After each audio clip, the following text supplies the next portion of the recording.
$1,000. And then grants, we get a grant from the Chicago Consumer Broadcasting Company for $192,000. And then COD support in 2014 was $570,000. And you can see that number has been declining each year.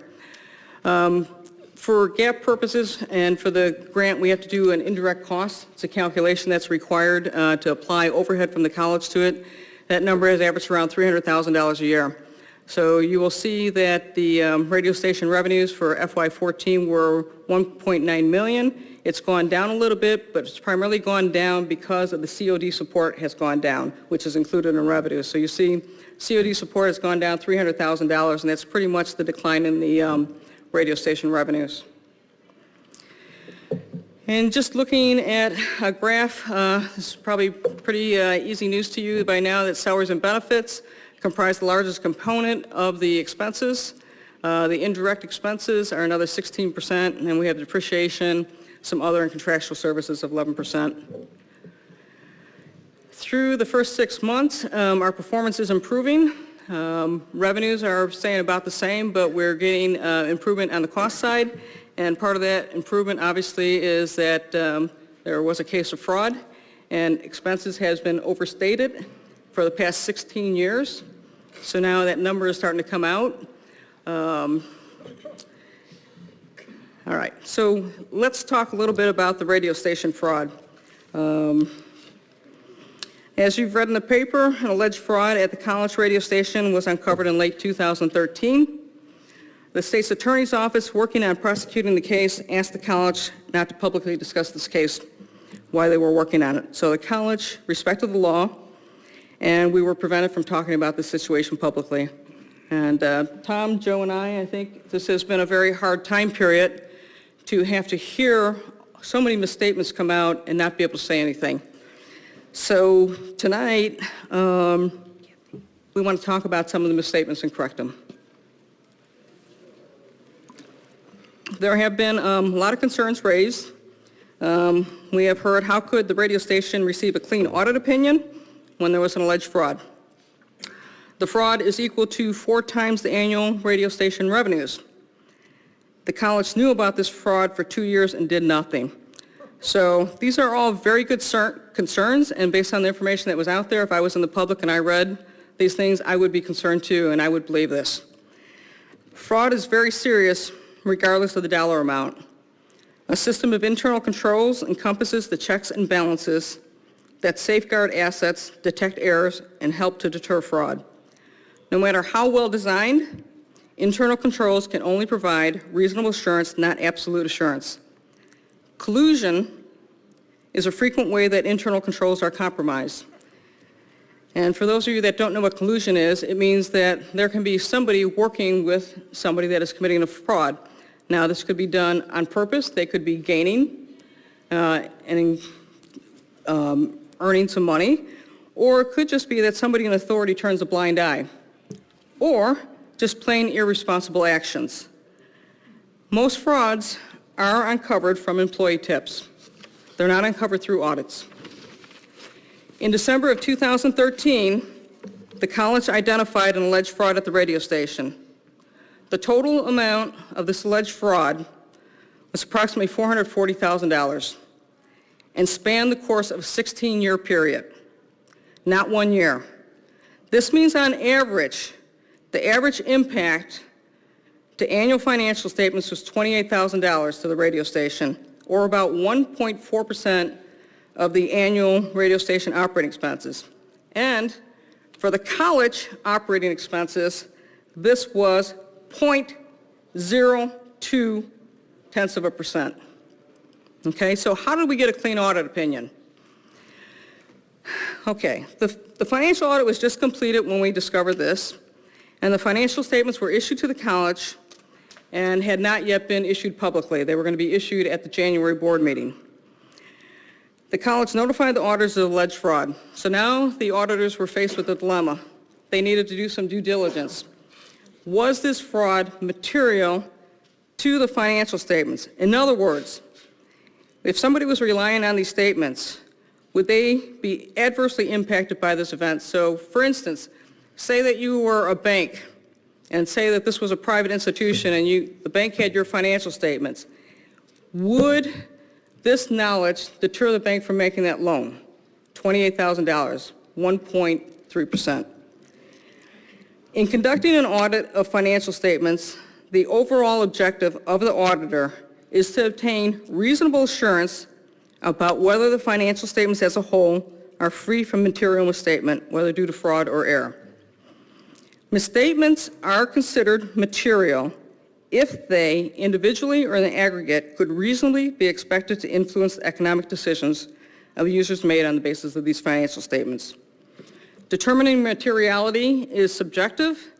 It's professional judgment by the auditor. A percentage is often applied to a chosen benchmark, such as operating expenses, in determining the materiality. In general, though, materiality thresholds for auditors varies, but generally speaking, most auditors would consider a range of 3 to 5% as material. So why fraud is concerning at any level? On an annual basis, this fraud fell far below the standard auditing materiality thresholds. In other words, the impact this amount had on the annual financials would not materially impact someone relying on these statements. Based on this due diligence, the auditors were able to issue a clean opinion. Now, it's interesting to note that the Committee on Sponsoring Organizations of the Treadway Commission, which is an offshoot of the SEC, looked at 347 alleged fraud occurrences investigated by the SEC between January 1998 and December 2007. Of the 223 companies with available auditor information, the research found that the Big Six, 4 firms, they're now 4 now, Big Six to 4, audited 79% of those companies during this period, and virtually all of the firms received unqualified opinions on the last set of fraudulently misstated financial statements. Only one was the opinion qualified. This demonstrates the fact that the materiality threshold goes undetected by both big and small auditors for a variety of reasons, and that if the fraud is not material, financial statements can receive an unqualified opinion. Again, the purpose of an audit does not say that I'm going to say everything 100% is correct, but it's reasonable assurance that it's not material to the user of the financial statements. So that's how we got to a clean audit opinion. And you can say for the college's financial statements as a whole, I don't want to make light of this. $28,000 is very serious money on an average basis to my income and to my friends here and to the taxpayers. But to the college-wide statements, we're talking about $150 million on the operating statements. The fraud, some people have said the fraud is equal to 4 times the annual radio station revenue. So I just went through the revenues with you on the radio station. You see that on average, the radio station annual revenues are $2 million. So 4 times that amount would be $8 million. We are nowhere near that number. We are $440,000, and again, a period of 16 years. So those numbers that are out there are just plain wrong. And as this case becomes prosecuted, these numbers will become part of that, and the public will see that again. The college knew about this fraud for 2 years and did nothing. Wow. If anybody in this room knew about that fraud, shame on you. So I believe Elmhurst College has said that they have contacted the college, and I'm sure they must have. I don't know who they contacted, but I can tell you that wherever that message went, it fell on deaf ears. Okay? It never went forward. As soon as the college did detect the fraud, it acted quickly, started an investigation, and immediately contacted law enforcement. We would have liked to have this case, an indictment done back in January, and it has been very frustrating for all of us. It was said tonight that John Valente got a sweetheart deal from COD.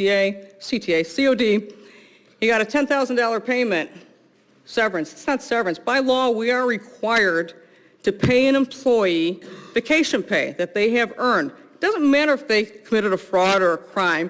We still are required to pay that employee for the wages earned. So he got a check for vacation pay that he did not take. So it wasn't a severance pay or anything like that. It was a payment that we were required to make by law. This was a very unfortunate situation, and as I said, the alleged fraud started somewhere around 1998. a period of 16 years. A lot of us were not even here at that time. As any good accountant or analyst will tell you, when a fraud takes place over this long a period, these numbers are embedded in the trends, so it's very hard to detect. We did ask many questions. When I came on board in 2010, the state of the college finances were a mess. Tom didn't lie to me. He told me that this place was really in bad trouble. I didn't believe him, and I tell you, when I started here in June of 2010, I almost walked out the door after the first month. I could not believe how bad the finances were here. This place was literally stuck in the 1950s. When I walked in the door, the bank reconciliation had not been done for over a year. The accounts receivable ledger with general ledger was out of balance by $6 million and had not been reconciled for a year and a half. They didn't even have reports that they could go through and figure out who owed the money. Journal entries weren't made each month. There was no entries that were made for bonds or anything. It was kind of this place where we'd close the books at the end of the month, and it wasn't like anybody was watching and saying, there's no financial statements that were even created at the end of the month. So I had to hire a whole new team. I brought in a new team, and it took us almost a year and a half to clean up the accounting here, to put in solid financial controls, to start doing account reconciliations, to make sure bank reconciliations were done. We went through the audit that year, and the accountant brought me in the financial statements that they had done. It was 6 feet long. I'm like, you got to be kidding me. Where have you people been? It was not automated. The GASB 34 entries, they had worksheet entries. So getting this stuff automated. So bringing in new accountants. We brought in probably 5 new accountants. We really tried to beef up the staff here. Invoicing was a year and a half behind. So that was the state of College of DuPage finances. So I don't know where all the people were that are complaining now. Where were you in 2010? Because this place was going down fast. The auditors had to come in here and almost close the books. It was so bad. There have been a lot of controls that have been put in since that time. I would compliment my staff for the job that they have done. And I want the takeaway to be here tonight that this fraud went on for 16 years. It was caught in 2013 under this team, not the team back then, okay? So there are controls. It's very hard to detect fraud when there's collusion. That's all I can say. So thank you very much.